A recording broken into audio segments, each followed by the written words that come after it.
Hello everyone, Jared here, and in today's video we're going on a safari.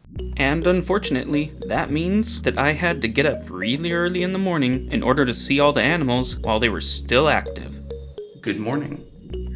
It's almost 6 a.m. I'm going to be picked up in just a little bit, and then it's time for safari. Let's go. For this safari, I decided to just book a one-on-one private experience so that I could take as much time as I wanted taking videos of each and every animal until I had my fill. But by the time we reached the park, it was already a bit past sunrise. After paying the equivalent of $40 for the gate fee, we went on in. Here we are. I'm here with Legendre, and we are inside the entrance to Nairobi National Park right now. So actually, this was the first park to be established in 1946. It's very unique because this is the only park within the city. And Nairobi is the only city in the world with a national park that is not fenced inside the city. So we can't wait to show you more. And as we made our way into the park, I was surprised by how few vehicles there actually were ahead of us. Thankfully, it seems like we almost have this place to ourselves this morning. Absolutely. So normally during this season, if it wasn't for COVID, there would be a lot more cars here, right? You'd see like a whole entourage of vehicles getting in. Imagine right now, with all this regulation, you still see cars inside. Yeah, so a lot of people. And also because it's the convenience, you get from the airport and 30 minutes you're already in the national park. So I know people who come and do the national park, go to the Giraffe Manor and fly back. Wow. Yes. At this point, it was already getting close to 7 a.m., but we'd finally reached the point where we'd start seeing animals. The first of which was in this area. A hippo. But unfortunately, it was a little far away, and the one that I was able to get a shot of quickly went underneath the water.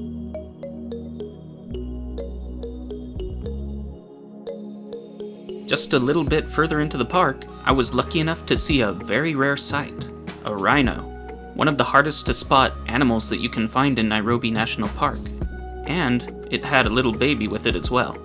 The rhino actually ended up going right in front of our vehicle, but I accidentally hit the stop button when I was recording. I don't think I'll ever live that one down, but hey, I was able to see my first of the big five. Here's a little bit more of what we were able to see as we were going through the park early in the morning.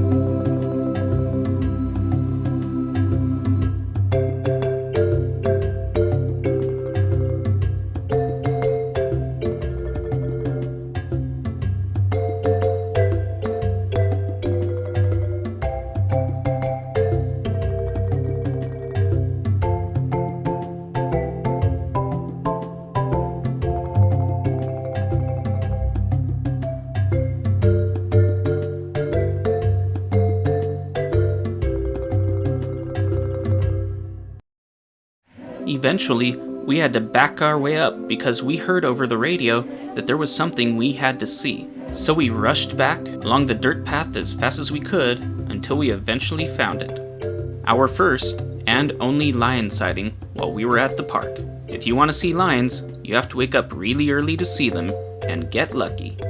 Right outside where I have Legendre recording right now is the lion. So with this, he said his job is complete. We're done with the safari. Not really, we still have a lot to go, but... This is the jewel of the safari. Yeah. If you go in any safari and spot the lion in Nairobi National Park, the safari is over. There's a female lion just lying down behind the male lion. And over the horizon, you see the hartebeest running away from the scene. If you look at the far left, you see the hartebeest watching the lion. Right now they already know that the lions are close and they're doing everything possible to be in a vantage position in case the lion starts the chase towards that direction. The horns resemble the shape of the heart. That's why they're called hartebeest. Oh. While taking this short opportunity to be able to film the lion, I started to ask Legendre about various terms for all the animals in Swahili. And that ended up bringing us to a little bit of a sensitive topic regarding Disney's Lion King. we were very annoyed as a country for Disney to go and patent Hakuna Matata, which is a very, Swahili phrase, meaning there's no worries. But you cannot come and, patent, phrases that are not yours. Disney. Just a moment after that conversation was over, the lion decided it was time to go ahead and lay down for a rest. And that would be all for the lion sightings for the day. However, there were still a lot of surprises for us to see as we continued our way through Nairobi National Park. First and foremost being this, the African buffalo. We're on the road being very quiet and waiting for all the buffalo to go ahead and cross over, because we don't want them to become aggressive and potentially attack the car. By our estimates, we had roughly somewhere between 2/3 and 3/4 of the buffalo that are inside the park surrounding our vehicle. And so I thought it would be a good idea to set up my camera and take whatever shots I could with them up close and personal. They pretty much look like cows with horns. Well, these ones are females, majority of them. The males, they have fused horns and in a helmet fashion, because that's how they fight. I wouldn't want to mess with these with all those horns, because it was clear that if they attacked us, they'd go through the car like tissue paper, especially if it was to protect all their calves that were going by us as well. And so for about the next 15 minutes, we were stuck there, until eventually the herd decided it was time to move on. And we went on our way as well. But we had to make constant stops along the road and move very slowly because zebras were always in front of us, blocking the roads. Here's a little montage of what some of that looked like.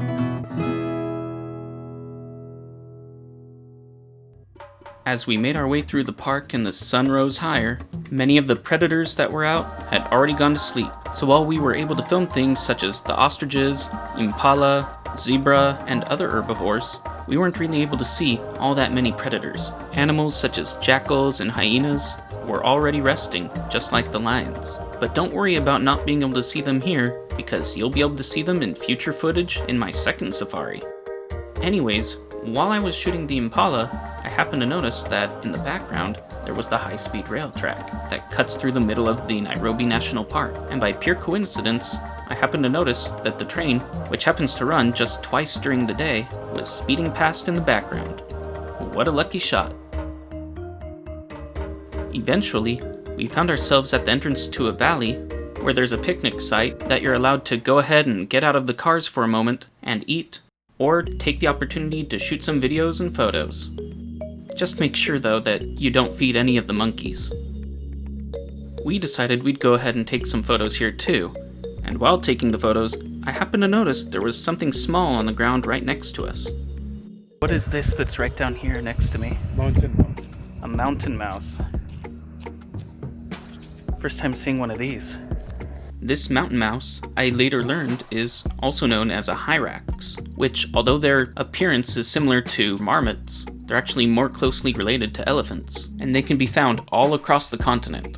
And they really didn't seem to be afraid of human contact, since I was able to get so close to them. So now the monkey has moved over to our car, and now it's going. This monkey would just not let me get close enough to get a good shot of him. Oh well. There was still a lot more for us to go do and see inside Nairobi National Park, such as this mammal here, which I happened to learn is something called a water bug. And we also saw a lot more herds of mammals which we'd seen previously, the further and further that we went into the park. Although one such type of animal that can be found in herds, the eland, was a lot harder to get good footage of, because they'd always be on the move. And speaking of hard to shoot animals, warthogs were especially difficult to spot, because the moment I spotted them, they'd run away. But on the other hand, I had ample opportunity to shoot as many zebras as I wanted, to the point that I ended up having zebras doing just about anything, such as allowing various types of birds onto their backs. Who knew zebras had relationships with animals like this?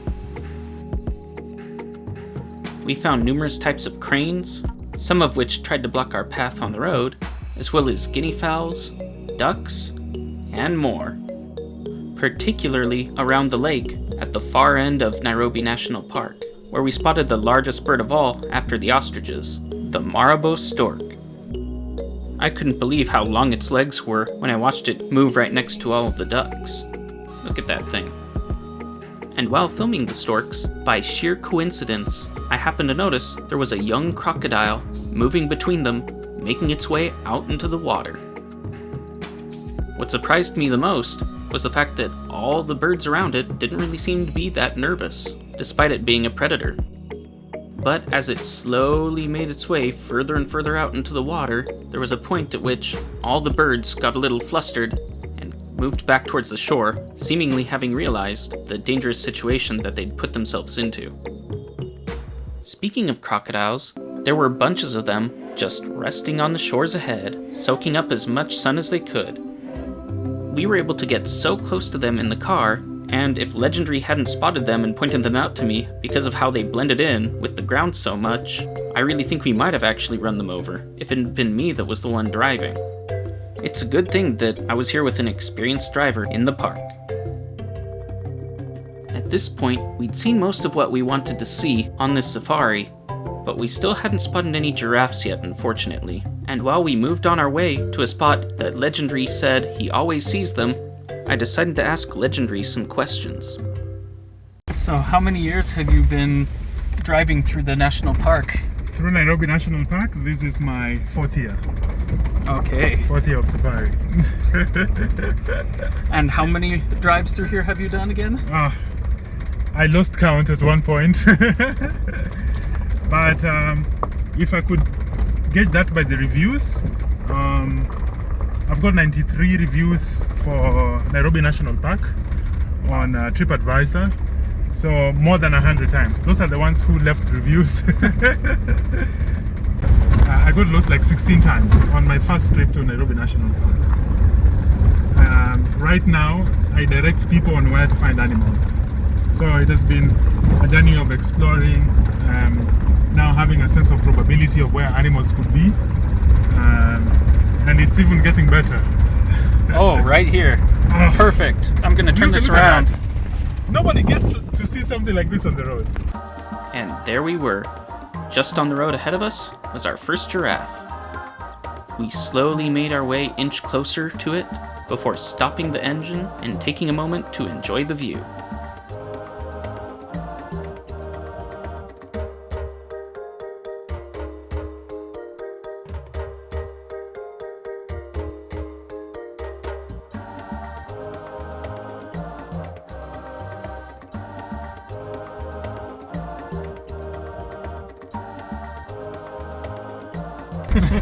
Didn't expect that. That was really amazing. But when we first used the route, I was so disappointed because there is no single time that I've ever passed here without seeing a giraffe. And I guess that still holds up. Absolutely. Just had to come back on this route. I had to give it a bit of time. So you've seen everything that you can see here in the national park. Apparently, you cannot find the elephants or leopards here out of the big five, but everything else that you want to see on safari, you can find here. Nairobi National Park. How different is it going through the other national parks compared to this one for safari purposes? So, Nairobi National Park is for convenience. If you have very limited number of days in Nairobi, then this is the place to go. But as we call it, it's the icing on top of the cake, or if you like, the appetizer for safaris. you get to see like a wide range of animals, but in very limited numbers. So the other parks have same animals, but in large numbers. So that is the biggest difference. And also the terrain. But most importantly, the other safaris are multi-day. But Nairobi National Park, you can do it as a single-day safari. That's why I chose it. Cool.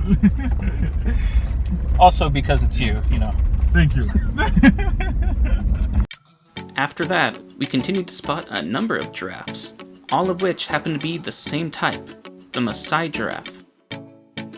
There are 3 types of giraffes that you can find in Kenya: the Maasai giraffe, reticulated giraffe, and the Nubian giraffe, with the Maasai giraffe being the most common variety. And the way that you can tell all the types of giraffes apart from one another is by the coloration, or rather, the patterns, on their skin. I was a little disappointed to hear that we couldn't find any elephants inside Nairobi National Park, since I prefer the large mammals the most. But at least I was able to spot as many giraffes as I did, and feel like I saw enough to leave without having any regrets. Here's a little bit more of what I saw during the safari on my way back.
So, Legendary, have we seen everything that we were hoping to see today? 100%. So there you have it. It's been a successful safari. I hope you had fun. Definitely. With that being said, it was time for us to head out of the park. So now our safari is over for the day, and we're now parking at where we're going to have our breakfast, or I would say lunch. We decided to eat at this place, which was right outside the park entrance, and before going into the restaurant, we had to wash our hands at this disinfecting station, which is what you'll find at many places around Kenya during COVID. After sitting down for a brief meal, it was finally time for us to get back into the car, which was a little bit covered in dust at this point, as you can tell by looking at the back of this vehicle. So now we're driving away from the park, and that's going to be it for today. Yes. So, thank you very much for taking me on this safari, my first one. You're welcome. Man. Hopefully, You're welcome. I'll be able to have another one sometime. So, thank you for watching, and subscribe to our channel. our channel. To his channel. Okay. And I'll see you next time. Kwaheri. Kwaheri. See you soon. Thank you again for watching this video, and if you liked it, please give it a thumbs up and subscribe down below if you want to be notified for when future videos are released. Until next time.